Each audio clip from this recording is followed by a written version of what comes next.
நாடு முழுவதும் 7 கட்டங்களாக நடைபெறுகிறது நாடாளுமன்ற தேர்தல். ஏப்ரல் 19ஆம் தேதி முதற்கட்ட தேர்தல் தொடங்கும் என தேர்தல் ஆணையம் அறிவிப்பு.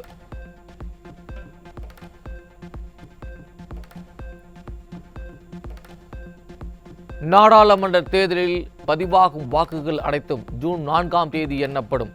இந்திய தலைமை தேர்தல் ஆணையர் ராஜீவ் குமார் தகவல். ஒடிசா, ஆந்திரா, சிக்கிம், அருணாச்சல பிரதேச மாநிலங்களின் சட்டசபை பதவிக்காலம் ஜூனில் முடிவு. மக்களவை தேர்தலுடன் 4 மாநிலங்களுக்கான சட்டசபை தேர்தல் குறித்த அறிவிப்பை வெளியிட்டார் இந்திய தேர்தல் கமிஷனர். ஆந்திராவில் மே 13ஆம் தேதியும், அருணாச்சல பிரதேசத்துக்கு ஏப்ரல் 19ஆம் தேதியும், சிக்கிமுக்கு ஏப்ரல் 19ஆம் தேதியும் மாநில சட்டப்பேரவை தேர்தல் நடைபெறும் எனவும் அறிவிப்பு. ஒடிசாவில் மே 13, 20, 25 மற்றும் ஜூன் 1 ஆகிய தேதிகளில் சட்டப்பேரவை தேர்தல் நடைபெறும் எனவும் அறிவிப்பு.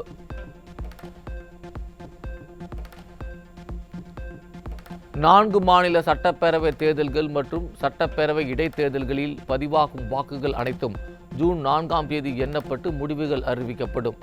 இந்திய தேர்தல் ஆணையம் அறிவிப்பு. நாடாளுமன்ற முதற்கட்ட தேர்தலில் கன்னியாகுமரி மாவட்டம் விளவங்கோடு உட்பட 26 சட்டமன்ற தொகுதிகளுக்கு இடைத்தேர்தல். இந்திய தேர்தல் ஆணையம் அறிவிப்பு. தமிழ்நாட்டில் ஒரே கட்டமாக நடைபெறுகிறது நாடாளுமன்ற தேர்தல். ஏப்ரல் 19ஆம் தேதி வாக்குப்பதிவு நடைபெறும் என தேர்தல் ஆணையம் அறிவிப்பு. தமிழகத்தில் நாடாளுமன்ற தேர்தல் வாக்குப்பதிவிற்கு இன்னும் 33 நாட்களே உள்ளன. ஜூன் 4ஆம் தேதி வாக்கு எண்ணிக்கை நடைபெறுகிறது.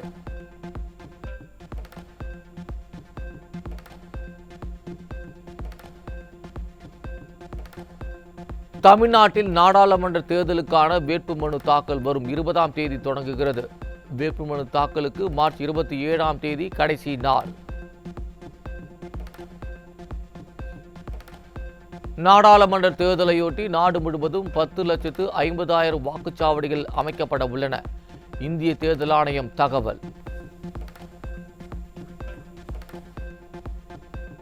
நாடாளுமன்ற தேர்தல் பணிகளில் 1.5 கோடி தேர்தல் அலுவலர்கள், காவலர்கள் ஈடுபடுத்தப்பட உள்ளனர். தலைமை தேர்தல் ஆணையர் ராஜீவ் குமார் தகவல்.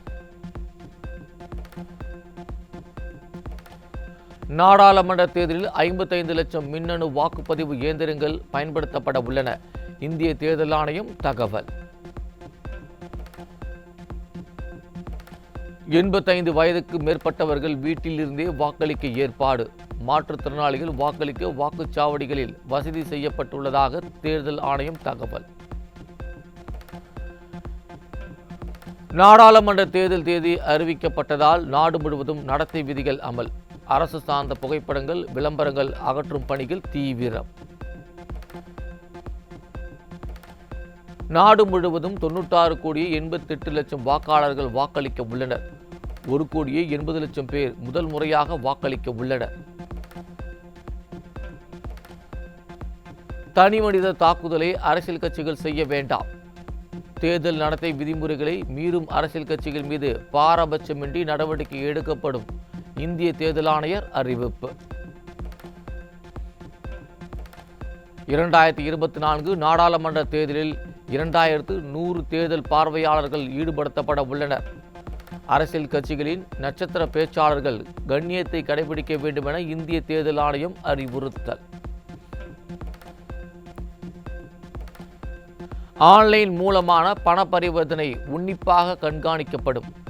மாலை 6 மணிக்கு மேல் வங்கிகளுக்கு சொந்தமான வாகனங்களில் பணம் கொண்டு செல்லக்கூடாது. இந்திய தலைமை தேர்தல் ஆணையம் அறிவிப்பு. வாக்காளர்களுக்கு பரிசு பொருட்கள், பணம், மது போன்றவற்றை வழங்குவதை தடுக்க நடவடிக்கை எடுக்கப்படும். பொதுமக்கள் சி-விஜில் செயலி மூலம் புகார் அளிக்க தலைமை தேர்தல் ஆணையம் ஏற்பாடு.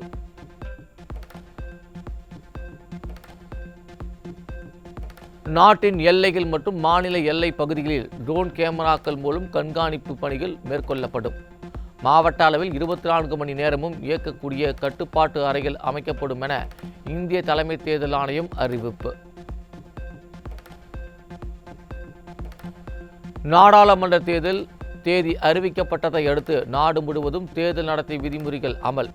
தமிழகம் முழுவதும் தேர்தல் விதிமுறைகளின்படி பல்வேறு அரசியல் கட்சி தலைவர்களின் ஓவியங்கள், சுவரொட்டிகள் உள்ளிட்டவை அழிப்பு. நாடாளுமன்ற தேர்தலில் 40 தொகுதிகளிலும் அதிமுக இரட்டை இலை சின்னத்தில் அமோக வெற்றி பெறும். முன்னாள் அமைச்சர் பொள்ளாச்சி ஜெயராமன் உறுதி.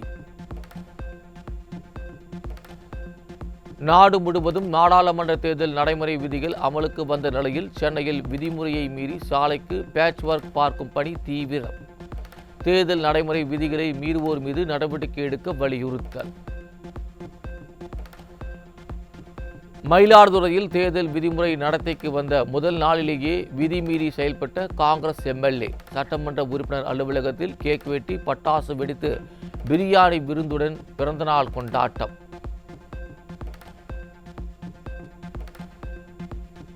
திமுக ஆட்சிக்கு வந்து 1044 நாளை தாண்டியாச்சு.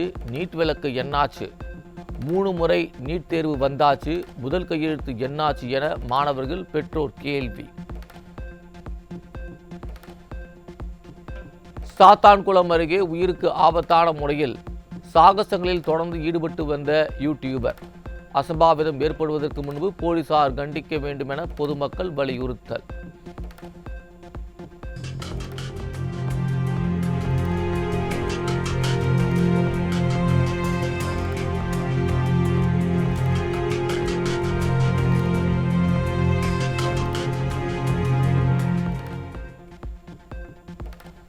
மேலூர் அருகே டாஸ்மாக் மதுபான கடையை மூடக்கோரி பொதுமக்கள் முற்றுகை போராட்டம். படிப்பதற்கு நூலகம் கேட்டால் குடிப்பதற்கு டாஸ்மாகா என விடியா அரசுக்கு மக்கள் கேள்வி.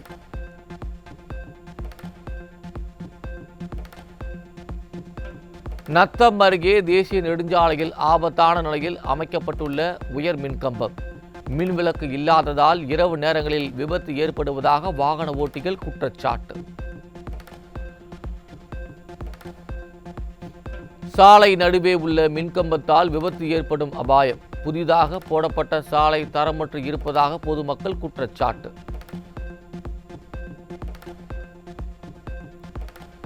சேலம் அருகே 2 மாதங்களாக முறையான குடிநீர் வழங்காத நகராட்சி நிர்வாகம். விடியா திமுக ஆட்சியில் குடிநீருக்காக மக்கள் காலி குடங்களுடன் சாலையில் இறங்கி போராடும் அவல நிலை. விழுப்புரம் ஆட்சியர் வளாகத்தில் பணிகள் முடிக்காமலேயே பூங்காவை திறந்து வைத்த விடியா திமுக எம்எல்ஏ. விடியா அரசு அரசியல் ஆதாயத்திற்காக அவசர கதியில் பூங்காவை திறந்ததாக மக்கள் குற்றச்சாட்டு. இந்தியாவிலேயே தமிழகத்தில்தான் மூடப்பட்ட தொழிற்சாலைகளின் எண்ணிக்கை அதிகம். தமிழகத்தில் 7906 தொழிற்சாலைகளும், குஜராத்தில் 6431 ஆலைகளும் மூடப்பட்டுள்ளதாக புள்ளியியல் அமைச்சக அறிக்கையில் தகவல். திருநெல்வேலி மேலப்பாளையம் பகுதியில் விடியா திமுகவுக்கு எதிராக ஒட்டப்பட்ட போஸ்டர்கள். துரோகம் செய்த சட்டமன்ற, நாடாளுமன்ற உறுப்பினர்களே தொகுதிக்குள் நுழையாதீர்கள் எனவும், தேர்தலுக்காக ஓட்டு கேட்டு தொகுதிக்குள் வராதீர்கள் எனவும் போஸ்டர்கள் ஒட்டப்பட்டதால் பரபரப்பு.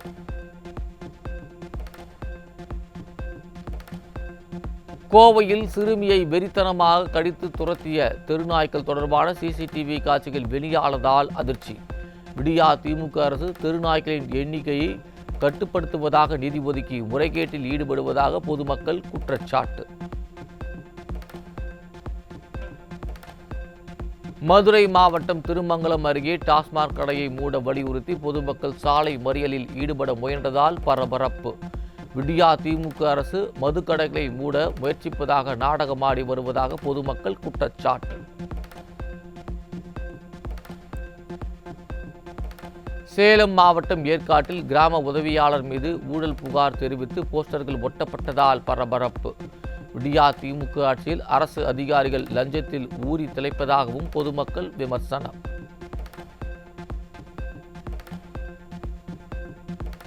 கன்னியாகுமரி மாவட்டம் குடித்துறைக்கு கேரளாவில் இருந்து மருத்துவ கழிவுகளை ஏற்றி வந்த வாகனம் பொதுமக்களால் சிறைப்பிடிப்பு. தமிழக நீர்நிலைகள் குப்பை மேடுகளாகி வருவது குறித்து விடியா திமுக அரசுக்கு எல்லளவும் கவலை இல்லை என பொதுமக்கள் ஆதங்கம்.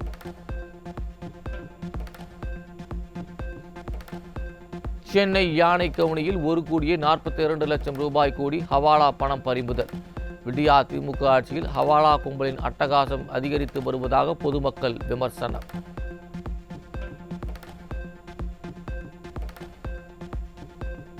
தஞ்சாவூர் மாவட்டம் பாபநாசம் அருகே பட்டப்பகலில் பெண்ணிடம் தாலி சங்கிலி பறித்து சென்ற மர்ம நபர்களுக்கு வலைவீச்சு. விடியா ஆட்சியில் சட்டம் ஒழுங்கு சீர்கெட்டுள்ளதால் வீதியில் நடமாட முடியாத நிலை உள்ளதாக பொதுமக்கள் வேதனை.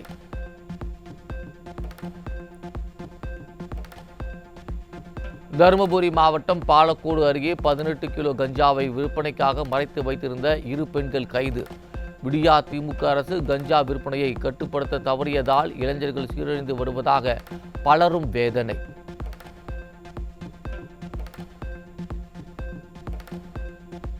செங்கல்பட்டு மாவட்டம் செய்யூர் அருகே மர்மமான முறையில் கொலை செய்யப்பட்டு கிடந்த நபரை தம்பியே நண்பர்களுடன் சேர்ந்து கொன்றது அம்பலம்.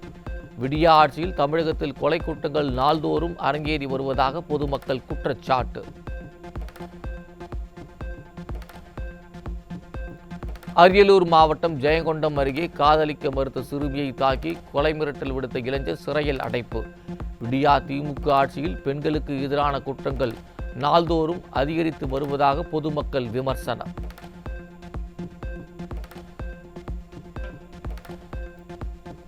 நீலகிரி மாவட்டம் குன்னூர் அருகே மலையேற்றத்திற்காக சென்று மாயமான இளைஞர் 300 அடி பள்ளத்தில் சடலமாக மீட்பு.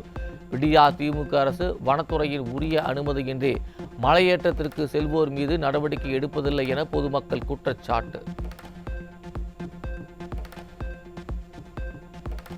கடலூர் மாவட்டம் சேத்தியாத்தோப்பு அருகே சாலையில் அமர்ந்து போதை ஆசாமி அலப்பறை. பொதுமக்களுக்கு இடையூறு ஏற்படுத்தும் போதை ஆசாமிகள் மீது போலீசார் நடவடிக்கை எடுப்பதில்லை என பொதுமக்கள் குற்றச்சாட்டு.